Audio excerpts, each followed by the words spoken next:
Hello mga mare, ngayon po pala ipapakita ko sa inyo kung paano ko magluto ng Italian noodles with white sauce. Sa paggawa nito, syempre unahin kong iboboil ang ating noodles. Huwag po ninyo siyang i-overcook.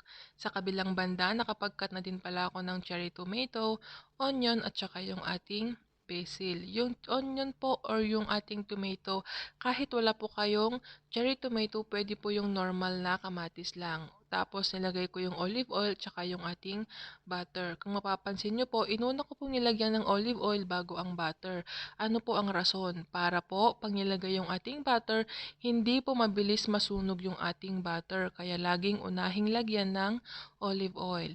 Pagkatapos niyan, mainit ng ating oil at ang ating butter, ilalagay ko na po ang ating onion. Bantayan nyo din po yan. Magkaiba po ang sunog at saka sa golden brown. Ilalagay ko na din po pala yung ating cherry tomato. Yung cherry tomato po, optional lang po kung wala kayong cherry tomato.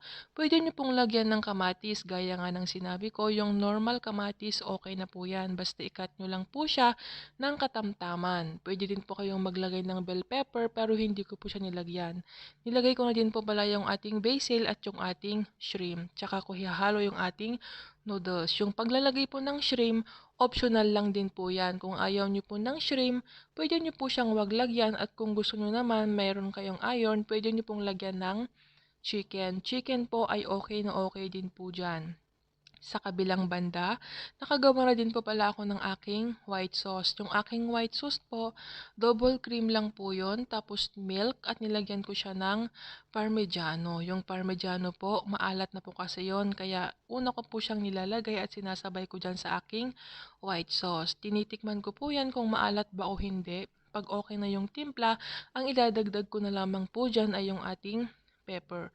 Imimix lang po natin pero yung ating apoy ay inoff ko na po siya para hindi siya masunog. Okay na? Naaano ko na po siya, na-mix ko na siya. Nirest ko na, luto na, kaya kainan na po. Salamat. Bye-bye.